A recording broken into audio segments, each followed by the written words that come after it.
आप पढ़े लिखे इतने, आदमी दिन रात मेहनत क्यों करता है? किसने मेहनत कर रहा है? सब आदमी पैसे के लिए काम कर रहे हैं। पैसा कब आएगा आपके पास? जब आप पढ़ेंगे लिखेंगे और तभी पैसा आएगा। अच्छी अच्छी पोस्टों में जाएंगे। और जब तक आप पाखंड और अंधविश्वास नहीं छोड़ोगे तब तक दुनिया की कोई भी ताकत आपको अमीर नहीं कर सकती है। पाखंड और अंधविश्वास ही अपने आदमियों को पीछे ले जा रहा है। अभी सर ने बताया था ये मुहूर्त निकालना, वो मुहूर्त निकालना, ये करना, वो करना, सब गलत है। वो लोग आपसे कमा के खा रहे हैं।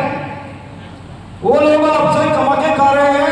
अंतिम संस्कार है मृत्यु संस्कार, उसके बाद कोई भी संस्कार नहीं है।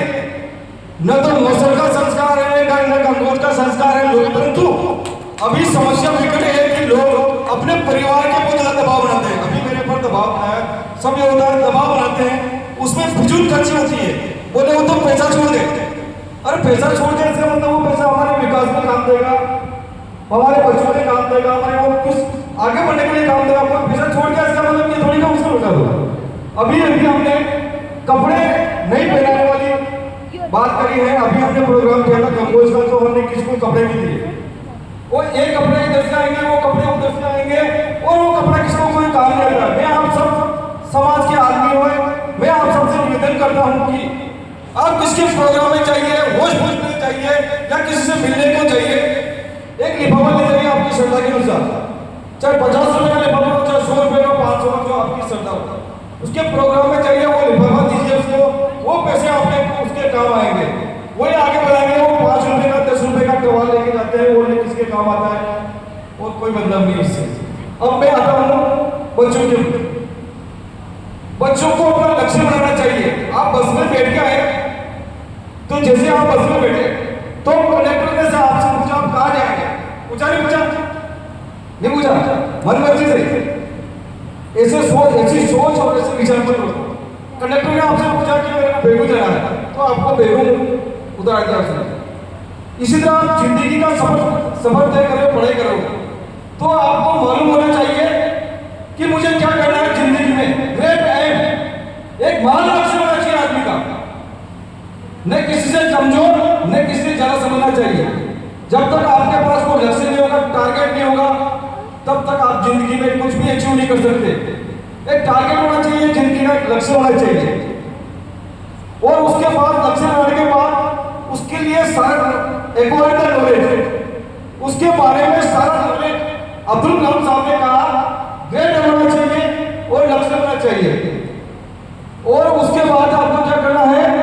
कठोर परिश्रम करना है। कठोर, बिना परिश्रम के, भाग्य के भरोसे और मंदिर में डोर लगाने से कोई चीजें किसी को नसीब नहीं होती है। चीजें नसीब होती है सिर्फ मेहनत करने से। मैं ज्यादा पढ़ा लिखा नहीं हूँ, थोड़ा बहुत ज्ञान में रखता हूँ, ज्यादा बड़े बहुत अच्छी बातें बन रही। अभी यही कोई रैली निकल रही हो यहाँ पर तो यहाँ इतने आदमी इकट्ठा हो जाए रैली के लिए, कांवड़ यात्रा के लिए देखो, किसी के लिए देखो तो अपने समाज का भी भाग कर दिखा। तो पढ़ेगी जो आदमी बात करता है ना, कमला समय से दिन रात लगे रहते और जो जागरूक आदमी ऐसे की कोशिश करते हैं कि अपना समाज आगे बढ़े, तो थोड़ा आगे बढ़ो, अपनी सोच बदलो।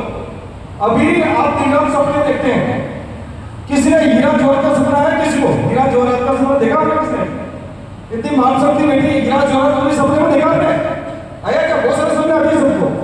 आपका दिमाग एक कंप्यूटर है। जब तक आप सपना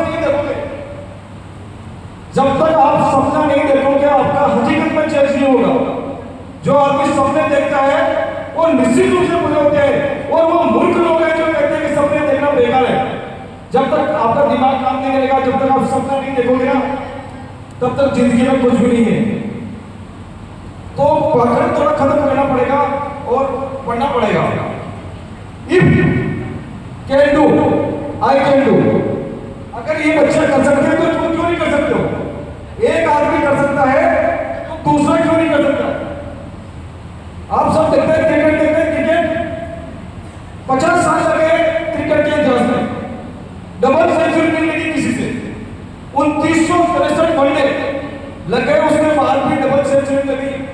फरवरी 2010 में जब सचिन तेंदुलकर ने उसको फोड़ा मात्र 50 मरने के बाद 50 मरने के बाद सवालों से तो तोड़ दिया उस रिकॉर्ड को। तो एक आदमी कर सकता है तो दूसरा व्यक्ति कर सकता है, और उसके बाद और वो रिकॉर्ड बनता है। जब एक आदमी कर लेता है तो दूसरा आदमी पूरा पूरा करता है उसको। तो अपने समाज के जो भीमराव जी बाबा साहब के बारे में पढ़िए, महात्मा ज्योतिबा फुले के बारे में पढ़िए, सावित्रीबाई फुले के बारे में पढ़िए, और अभी के बच्चों से पूछ लूंगा तो संत रैदास के बारे में अपने समाज के हैं।